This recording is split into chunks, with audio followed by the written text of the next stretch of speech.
Welcome back, everyone. I just wanted to remind you what happened previously in the chocolate touch. John was tasting everything, remember, and it all tasted like chocolate. And then he ran into his friend Susan Buttercup, and she had that coin, and he went to go bite it, and he bit the coin in half, and so he didn't know what to say. Susan cried, and anyway, she was not happy with John. So let's go into chapter 5. John hung up his coat, got his notebook and pencil out of his locker, and sat down at his small table just in time for the second bell, when Miss Plimsoll walked silently into the classroom. As soon as she appeared in the doorway, all the chattering and scuffling stopped. The 20 boys and girls sat straight in their chairs and looked straight ahead at the clean blackboard. "Good morning, children," Miss Plimsoll said. "Good morning, Miss Plimsoll," the class answered respectfully. Miss Plimsoll sat at her high desk, blinking her eyes as she surveyed the room. Then she opened a little drawer in her desk and pulled out a spectacles case, from which she took her reading glasses. She removed her long-distance glasses, but on her short-distance glasses, snapped shut the spectacles case, replaced it in the drawer, shut the drawer, tilted her head forward so that she could look over the glasses on her nose, and said, "This morning, children, we are going to have an important test." There were some groans and a few oohs and ahs. Miss Plimsoll lifted up one of her hands, and silence was restored instantly. "No complaining, please," she said sternly. "This test will show me how well you have been learning your arithmetic this year. It will be a short one, and I'm going to write just 4 problems on the board. I shall expect you to solve them all swiftly and accurately, and to write your answers neatly. You will place your paper in front of you now. You will write your name at the top right-hand corner, and then you will place your pencil beside your paper, sit back in your chair, and wait until I give the signal to begin work." Miss Plimsoll turned to the blackboard and began chalking up the test problems. Test always made John nervous. Besides, his lips were feeling dry, and the taste of chocolate was strong in his mouth. He raised his hand. "Yes, John?" said Miss Plimsoll. "Please may I go get a drink of water, please?" he asked in a voice. "Very well. Hurry back. We're going to start in a few minutes." John gratefully slipped out of the room and walked quickly down the quiet corridor to the water fountain. His tongue felt thick and with chocolate. The cold water would be refreshing. He pressed his foot down on the fountain treadle, and a stream of clear, ice-cold water spurted up from the silver nozzle in the white enamel basin. He lowered his head until the jet of water reached his lips. The cold water splashed delightfully against the outside of his mouth. He opened his lips. As soon as the water gushed in, it turned into ice-cold chocolate water, thin and sweet. Quickly stopping the flow, John looked with dismay at the shallow puddle that had formed and was now draining away in the basin of the fountain. He hurried to another fountain on the second floor of the building. But there the same thing happened. The clear, ice-cold water turned to liquid chocolate in his mouth. When John finally got back to his classroom, all the other pupils were bent over their tables, busy scratching away. Miss Plimsoll looked up from her book as John tiptoed in. She looked at the clock on the wall, looked back at him, and wagged her finger reprovingly. John began on the first of the 4 problems, but he was so worried about the chocolate water that he couldn't keep his mind on his work. By the time he was ready to start the 4th problem, the other boys and girls were already putting down their pencils and straightening up and smiling at each other. 2 minutes to go, she said. Concentrating hard, John took the end of the pencil between his teeth and began to nibble it. Uh-oh. It immediately turned to chocolate. Then he noticed an even more disturbing change. Although he had taken the pencil out of his mouth as soon as the first piece of chocolate had crumbled off, the pencil was continuing to change to chocolate. The chocolate was slowly but steadily moving down the pencil, replacing the wood and the lead inside, changing it into a chocolate pencil before John's very eyes. The magic, for John now knew that his power must be magic, was apparently getting stronger. By the time the whole pencil had changed from red, yellow, and black to dark brown, Miss Plimsoll was announcing that only a few seconds remained in which to write down the final answer. "Just a minute," John pleaded. "Shh," the teacher cautioned him, holding a finger up to her mouth. "Shh," chorused the slow workers, who were becoming almost as excited as John. But John felt worst of all. He felt sure that he could finish the problem and write down the correct answer, if only he had something to write with. But Miss Plimsoll, he begged in a loud whisper, "My pencil's turned to chocolate." "Hush, John," she said. "I'll speak to you after the bell."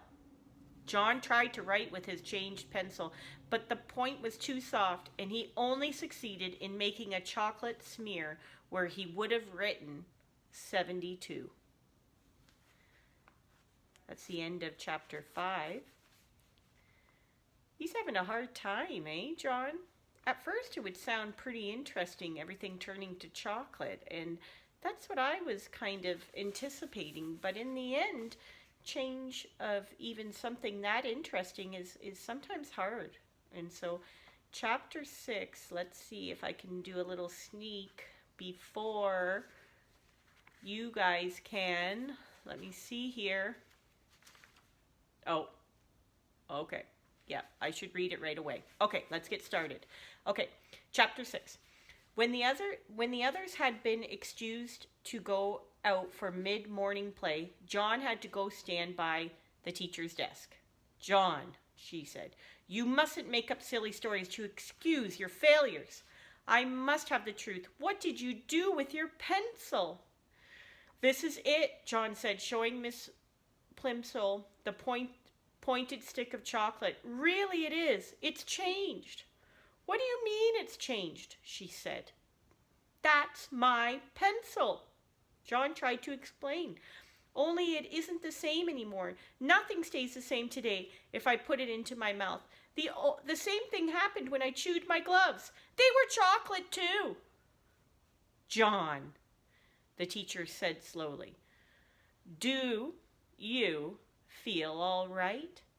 Are you okay?" "Yes, thank you," John said. "I feel all right, except," he added, "I'm getting so thirsty. The water from the water fountain turned into chocolate too, and so did the water upstairs. I would like a drink of cold water." "Yes, John," said Miss Plimsoll. She suddenly looked pale. "You run out and play with the others. I'm going to have a talk with the nurse. And John," she said as she started toward the classroom door, "here's another pencil. Be a good little boy and try not to lose it. I'm afraid I'll have to keep this piece of chocolate until school's out. You know we don't allow anyone to eat candy in class." The teacher put the slightly chewed chocolate pencil in her desk drawer, and John went out to look for Susan. He found her skipping rope with 2 other girls in his class. John usually scorned skipping rope. He preferred hide and seek, tag, FBI, and spies, kick the can, or any other good, exciting game. Jumping up and down in one place just to avoid being hit by a rope seemed silly to him. But he was sorry for having spoiled Susan's silver dollar, and he was willing to make a sacrifice. "Susan," he said. Susan continued to bounce on one foot as her 2 friends swung the rope over and under, over and under, over and under. She didn't seem to notice John. "I'll skip with you," he offered. Susan stopped, and the rope was caught by her shins. "Let's try doubles backwards," she said, but not to John. She ignored John. "You go first, Betty. Ellen, you go second. I'll go last. The one who does it the most times gets the first slice of my birthday cake. Susan looked at John, raised her eyebrows, shut her eyes, and stuck out the tip of her pink tongue. Then she turned back to the girls and smiled. Ellen whispered in Betty's ear, and Betty whispered in Susan's ear. Then all three of them looked at John and at each other again and burst out laughing. This makes me so sad. "Oh, Susan," John protested. "I didn't mean to do it. The trouble is there's something magic about me today. Everything I put in my mouth turns to chocolate." The girls giggled. "You wouldn't like it," said John, who was beginning to feel sorrier for himself than he had ever felt before. "I think it's getting worse," he added reproachfully. "At first just the part of my mouth turned to chocolate, but when I nibbled the end of my pencil, the whole pencil changed." "Oh," Susan said. The others hooted with glee and supported Susan. "Maybe I'll just get sick and really, really sick," John warned. "Maybe I'll turn to chocolate myself. Then you'll be sorry." "I don't believe one word about the chocolate," Susan said. "And if it was true, you'd be glad because all you ever like eating is chocolate." "If you don't believe me," John retorted, "just give me that skipping rope and I'll prove it." The girls looked questioningly at each other for an instant, but as they hesitated, the bell rang and it was time to go back into the classroom. The rest of the morning passed slowly for John. He was afraid that his mother was going to be cross about the missing gloves. She might not accept the excuse that he had eaten them. He regretted his messed up arithmetic test. He was sad about Susan's anger and disbelief, and he was getting terribly thirsty. Once during geography and once during art, he was excused to get a drink of water, but both times, however, he swallowed nothing but sweet chocolate. His mouth was getting stickier and sweeter and drier by the minute. That was the end of chapter 6. That was, the book is going in a really nice direction, and I'm going to take a pause. I'm going to go grab a glass of water, and this video is finished for the time being. So thank you for listening. Next time you see me, we will be doing probably chapter 7, chapter 8, and 9. I may do 3 chapters the next time. Okay. Enjoy your day. Bye, guys. I love you.